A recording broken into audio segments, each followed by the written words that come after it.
ನಮಸ್ಕಾರ ಕಂಪ್ಲೀಟ್ ನ್ಯೂಸ್ಗೆ ಸ್ವಾಗತ. ನಾನು ನವಿತಾ ಜೈನ್. ಪೊಲೀಸ್ ಸ್ಟೇಷನ್ನಲ್ಲಿ ಕಳ್ಳತನದ ಆರೋಪಿ ಸಾವನ್ನಪ್ಪಿರುವಂತಹ ಒಂದು ಘಟನೆ ನಡೆದಿದ್ದು ನಿನ್ನೆ ಮಂಗಳೂರಿನ ಬಂದರು ಠಾಣೆಯಲ್ಲಿ ಈ ಘಟನೆ ಸಂಭವಿಸಿದೆ.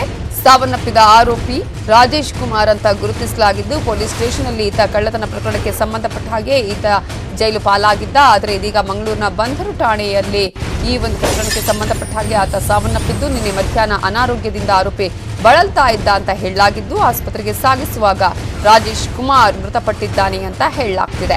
ರಾಜೇಶ್ ಸಾವಿನ ಬಗ್ಗೆ ಸಿಐಡಿ ತನಿಖೆಗೆ ಕಮಿಷನರ್ ಶಶಿಕುಮಾರ್ ಸೂಚನೆಯನ್ನ ಕೊಟ್ಟಿದ್ದಾರೆ.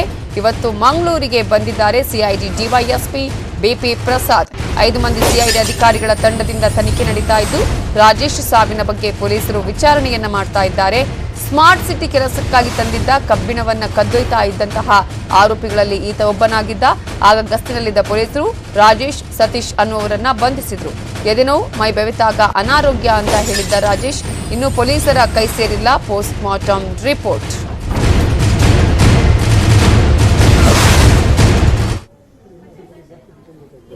ಬೆಳಗ್ಗೆ ಸುಮಾರು 3:30 ಆ ಸಮಯದಲ್ಲಿ ಇಬ್ಬರು ವ್ಯಕ್ತಿಗಳು ಅನುಮಾನಾಸ್ಪದವಾಗಿ ಓಡಾಡ್ತಿದ್ದು ಅಲ್ಲಿ ಸ್ಮಾರ್ಟ್ ಸಿಟಿಗೆ ಸಂಬಂಧಿಸಿದಂಥ ಕಬ್ಬಿಣದ ಸರಳುಗಳನ್ನು ಒಂದು ಬೆಂಡಿ ರೀತಿಯಲ್ಲಿ ಕಟ್ಕೊಂಡು ತೊಗೊಂಡೋಗ್ಬೇಕಾದ್ರೆ ನಮ್ಮ ನೈಟ್ ಬೀಟ್ ಸಿಬ್ಬಂದಿ ಇಬ್ಬರು ಅವ್ರಿಗೆ ಅಡ್ಡ ಸಿಕ್ಕಿದ್ದಾರೆ. ಸಿಕ್ಕಾಗ ನಮ್ಮ ನೈಟ್ ರೌಂಡ್ ಆಫೀಸರ್ ಯಾರಿರ್ತಾರೆ ಅವ್ರಿಗೆ ಕರೆಸ್ಬಿಟ್ಟು ಈ ಥರ ಇದ್ದಾರೆ ಅಂತ ಅವರಿಬ್ಬರನ್ನ ವಶಕ್ಕೆ ತೊಗೊಂಡು ನಮ್ಮ ಉತ್ತರ ಪೊಲೀಸ್ ಠಾಣೆ, ಬಂದರ್ ಪೊಲೀಸ್ ಠಾಣೆ ಅಂತ ಕೂಡ ಕರೀತಾರೆ, ಅಲ್ಲಿಗೆ ಕರ್ಕೊಂಡು ಹೋಗಿದ್ದಾರೆ.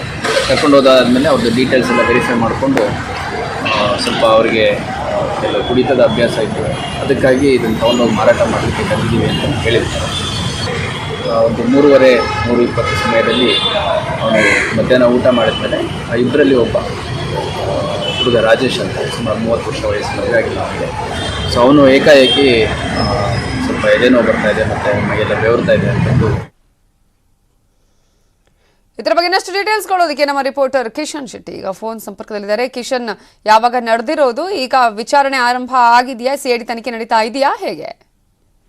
ನವಿತಾ, ಶುಕ್ರವಾರ ಮುಂಜಾನೆ ಸುಮಾರು 3 ಗಂಟೆ ವೇಳೆಗೆ ಮಂಗಳೂರಿನ ಜ್ಯೋತಿ ಸರ್ಕಲ್ ಅಲ್ಲಿ ಈಗ ಮೃತ ಹೊಂದಿದಂತಹ ರಾಜೇಶ್ ಮತ್ತೆ ಆತನ ಸಹಪಾಠಿ ಸತೀಶ್ ಇಬ್ರು ಆ ಸ್ಮಾರ್ಟ್ ಸಿಟಿಗೆ ತಂದಂತಹ ಕಬ್ಬಿಣವನ್ನ ಕದೀತಿದ್ರು. ಈ ಸಂದರ್ಭದಲ್ಲಿ ಗಸ್ತ್ ಇದ್ದಂತಹ ಪೊಲೀಸರು ಇವರನ್ನ ಗಮನಿಸಿ ಬಂಧನ ಮಾಡಿದ್ರು. ಆನಂತರವಾಗಿ ಶುಕ್ರವಾರ ಮಧ್ಯಾಹ್ನದ ವೇಳೆಗೆ ಲಾಕಪ್ ಅಲ್ಲಿ ಇದ್ದಂತಹ ಸಂದರ್ಭದಲ್ಲಿ ರಾಜೇಶ್ಗೆ ತೀವ್ರವಾದ ಎದೆನೋವು ಕಾಣಿಸಿತ್ತು ಮತ್ತು ಮೈಯಿಡೀ ಬೆವತಿದ್ದ ಕಾರಣಕ್ಕಾಗಿ ಪೊಲೀಸರು ತಕ್ಷಣವಾಗಿ ವೆನ್ಲಾಕ್ ಆಸ್ಪತ್ರೆಗೆ ದಾಖಲು ಮಾಡಿದ್ರು. ಆದ್ರೆ ಆಸ್ಪತ್ರೆಗೆ ದಾಖಲು ಮಾಡುವ ಮುನ್ನವೇ ರಾಜೇಶ್ ಮೃತ ಹೊಂದಿದ. ಹಾಗಾಗಿ ಈ ಬಗ್ಗೆ ಸಾಕಷ್ಟು ಸಂಶಯಗಳಿತ್ತು. ಪೊಲೀಸರು ಲಾಕಪ್ ಅಲ್ಲಿ ಆತನಿಗೆ ಹೊಡೆದಿರಬಹುದೆಂಬ ಆರೋಪಗಳು ಕೂಡ ಕೇಳಿ ಬಂದಿತ್ತು. ಈ ಹಿನ್ನೆಲೆಯಲ್ಲಿ ಮಂಗಳೂರಿನ ನಗರ ಪೊಲೀಸ್ ಕಮಿಷನರ್ ಶಶಿಕುಮಾರ್ ಈ ಪ್ರಕರಣವನ್ನ ಸಿಐಡಿಗೆ ಒಪ್ಪಿಸಿದ್ದಾರೆ. ಸದ್ಯ ಸಿಐಡಿಯ ಡಿವೈಎಸ್ಪಿ ಅವರು 5 ಅಧಿಕಾರಿಗಳ ತಂಡ ಈಗಾಗಲೇ ಮಂಗಳೂರಿಗೆ ಬಂದಿದೆ ಮತ್ತು ಈ ಬಗ್ಗೆ ಸಮಗ್ರವಾದ ತನಿಖೆಯನ್ನ ಮಾಡ್ತಾ ಇದೆ. ಒಂದು ಮಾಹಿತಿಯ ಪ್ರಕಾರವಾಗಿ ಆಸ್ಪತ್ರೆಯ ವೈದ್ಯರು ಈಗಾಗಲೇ ಪೋಸ್ಟ್ ಮಾರ್ಟಮ್ ಪ್ರಕ್ರಿಯೆಯನ್ನು ಮುಗಿಸಿದ್ದಾರೆ. ಆದ್ರೆ ಇನ್ನೇನು ಕೆಲವೇ ಕ್ಷಣಗಳಲ್ಲಿ ಅದರ ರಿಪೋರ್ಟ್ ಕೂಡ ಬರ್ಬೇಕಾಗಿದೆ. ಇದು ಹೃದಯಾಘಾತವಾಗಿ ಆಗಿ ಆತ ಮೃತ ಹೊಂದಿದೆ ಎಂಬ ಮಾಹಿತಿ ಕೂಡ ಇದೆ. ಆದ್ರೆ ಇಲ್ಲಿ ಕೆಲವು ಕಡೆ ಸಂಶಯ ಕೂಡ ಬರೋದರಿಂದ ಪೊಲೀಸ್ ಠಾಣೆಯ ಸಿಸಿ ಕ್ಯಾಮೆರಾ ಆಗಿರ್ಬೋದು ಮತ್ತು ಆ ಸಂದರ್ಭದಲ್ಲಿ ಕರ್ತವ್ಯರಿದ್ದ ಪೊಲೀಸರನ್ನ ಸಿಐಡಿ ಅಧಿಕಾರಿಗಳು ವಿಚಾರಣೆಯನ್ನ ಮಾಡಲಿದ್ದಾರೆ. ಹಾಗಾಗಿ ಆ ಕಳ್ಳತನದ ಆರೋಪದಲ್ಲಿ ಠಾಣೆಯನ್ನ ಸೇರಿದಂತಹ ವ್ಯಕ್ತಿ